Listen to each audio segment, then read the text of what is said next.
حضرت سلیمان علیہ السلام اللہ تعالیٰ کے وہ جلیل القدر نبی تھے جنہیں ایسی عظیم بادشاہت عطا کی گئی جس کی مثال تاریخ میں بہت کم ملتی ہے۔ آپ صرف انسانوں کے بادشاہ نہ تھے بلکہ جنات، پرندے، جانور اور ہوائیں بھی آپ کے تابع تھی۔ اللہ تعالیٰ نے آپ کو ایسی حکمت، دانائی اور اقتدار عطا فرمایا تھا کہ مخلوق خدا آپ کے حکم کی تعمیل میں فخر محسوس کرتے تھے۔ آپ کے تخت انتہائی شان و شوکت والا تھا، سونے، چاندی، یاقوت، زمرد اور دیگر قیمتی جواہرات سے مزین تھا۔ روایتوں میں آتا ہے کہ جب آپ اپنے تخت پر تشریف فرما ہوتے تو ہوائیں اسے اٹھا کر جہاں آپ چاہتے لے جاتی، پرندے اپنے پروں سے آپ پر سایہ کرتے اور جنات آپ کے حکم سے عظیم و شان محلات، قلعے اور عبادت گاہیں تعمیر کرتے۔ لیکن اس عظیم سلطنت کے باوجود حضرت سلیمان علیہ السلام نہایت عاجز اور شکر گزار انسان تھے۔ آپ اپنی روزی اپنے ہاتھ سے کماتے تھے، ٹوکریاں بناتے، محنت کرتے اور اس سے حاصل ہونے والی آمدنی سے اپنی ضرورت پوری کرتے۔ آپ نے دنیا کو یہ سبق دیا کہ عظمت اقتدار میں نہیں بلکہ عاجزی اور اللہ کی اطاعت میں ہے۔ آپ کی مجلس علم و حکمت کا مرکز تھی، دور دور سے لوگ مسائل لے کر آتے اور آپ اللہ کی عطا کردہ علم سے ان کے فیصلے فرماتے، پرندوں کی زبان سمجھتے، چونٹیوں کی بات سنتے اور جنات کی دنیا کے اسرار سے واقف تھے۔ یہ سب اللہ تعالیٰ کی خصوصی عطا تھی۔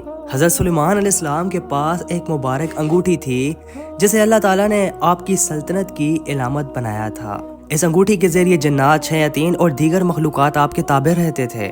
ایک دن اللہ تعالیٰ نے اپنے نبی کو آزمانا چاہا۔ روایت کے مطابق حضرت سلیمان علیہ السلام نے غسل کے وقت اپنی انگوٹھی ایک قابل اعتماد خاتون کے پاس رکھوائی۔ لیکن دوستو، آپ کو بتاتے چلے کہ انگوٹھی کی چوری ہونے اور جن کے تخت پر بیٹھنے والی روایت زیادہ تر اسرائیلیات میں شمار کی جاتی ہے۔ معتبر مفسرین نے اس پر اعتماد نہیں کیا کیونکہ ایک نبی کی عظمت اور مقام کی شان نہیں لگتی ہے۔ اسی دوران ایک سرکش شیطان نے آپ کی صورت اختیار کی اور وہ آ کر انگوٹھی حاصل کر لی۔ انگوٹھی ہاتھ میں آتے ہی اس نے تخت پر قبضہ کر لیا۔ لوگ ظاہری شکل دیکھ کر دھوکے میں آ گئے۔ اصلی حضرت سلیمان علیہ السلام کو کوئی پہچان نہ سکا۔ آپ کو محل سے نکال دیا گیا۔ وہ بادشاہ جس کے حکم پر جنات حاضر ہوتے تھے اب ایک عام مزدور کی طرح زندگی گزارنے لگے۔ 40 دن تک آپ نے سخت آزمائش برداشت کی، مچھروں کے ساتھ کام کیا، مزدوری کی، بھوک برداشت کی اور ہر لمحہ اللہ کی طرف رجوع کرتے رہے۔ یہ دن آپ کے صبر، توکل اور عاجزی کی انتہا تھے۔ آخرکار اللہ تعالیٰ نے کرم فرمایا، ایک مچھلی کے پیٹ سے آپ کی انگوٹھی برآمد ہوئی۔ جیسے ہی آپ نے اسے پہنا، جنات، پرندے اور تمام مخلوقات دوبارہ آپ کے تابع ہو گئے۔ آپ کی سلطنت آپ کو واپس مل گئی۔ اس آزمائش نے دنیا کو سکھایا کہ اقتدار اللہ کی عطا ہے، انسان کی ملکیت نہیں۔ حضرت سلیمان علیہ السلام کو اعلیٰ نسل کے گھوڑوں سے خاص محبت تھی۔ یہ گھوڑے نہ صرف خوبصورت تھے بلکہ جہاد اور دفاع کے لیے تیار کیے جاتے تھے۔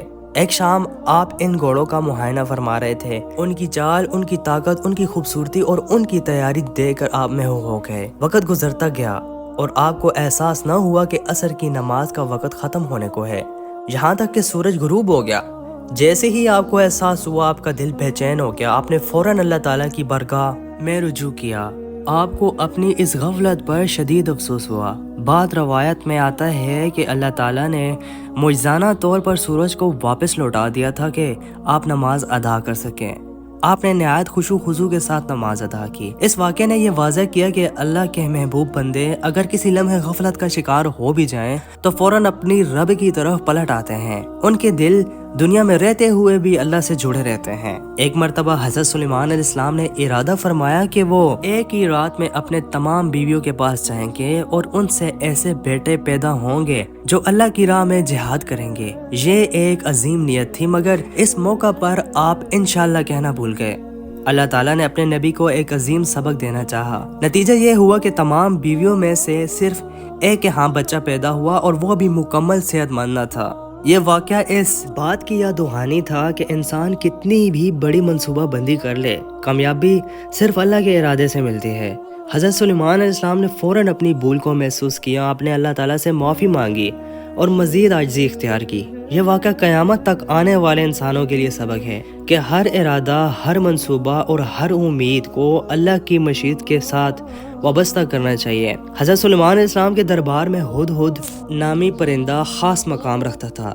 ایک دن وہ غیر حاضر تھا۔ جب حاضر ہوا تو اس نے ملکہ سبا اور اس کی قوم کے بارے میں خبر دی۔ اب دوستو یہاں پہ آپ کو تھوڑا سا بتانا چاہیں گے کہ ملکہ سبا اور ملکہ بلقیس ان دونوں میں فرق کیا ہے۔ ملکہ بلقیس اور ملکہ سبا ایک ہی شخصیت کے دو نام ہیں۔ ملکہ سبا قرآن مجید میں ان کے ملک کی نسبت میں آیا ہے۔ سبا یمن کی ایک عظیم سلطنت تھی۔ قرآن میں ان کا ذاتی نام نہیں بتایا گیا، صرف ان کی حکمرانی اور حضرت سلیمان علیہ السلام کے ساتھ ان کے واقعے کا ذکر ہے۔ بلقیس وہ نام ہے جو اسلامی تاریخ، تفاسیر اور روایات میں مشہور ہوا۔ یہ نام قرآن میں موجود نہیں بلکہ بعد کی تاریخی اور ادبی مصادر میں ملتا ہے۔ دیکھیں قرآن کا انداز بھی دلچسپ ہے، وہ شخصیت کے نام سے زیادہ اس کے کردار اور سبق پر زور دیتا ہے۔ اصل اہمیت یہ نہیں کہ ان کا نام کیا تھا بلکہ یہ کہ وہ ایک عقل مند حکمران تھی، حق کو پہچاننا اور آخرکار اللہ کے سامنے جھک گئیں۔ حضرت سلیمان علیہ السلام کے دربار میں جب وہ آئیں تو کہا، یعنی اے میرے رب، میں نے اپنی جان پر ظلم کیا اور میں سلیمان کے ساتھ اللہ رب العالمین کی فرمانبردار ہو گئی۔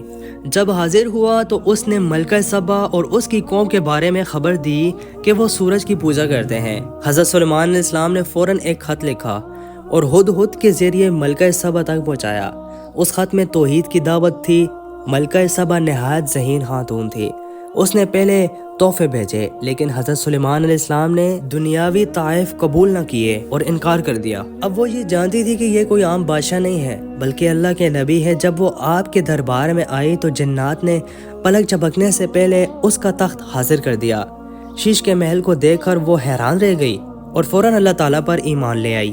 یہ واقعہ بتاتا ہے کہ اصل کامیابی دوسروں پر حکومت کرنا نہیں بلکہ دلوں کو حق کی طرف مائل کرنا ہے۔ حضرت سلیمان علیہ السلام نے اپنی طاقت کو دعوت حق کے لیے استعمال کیا، نہ کہ ذاتی غرور کے لیے۔ ان کی پوری زندگی اس حقیقت کی گواہ ہے۔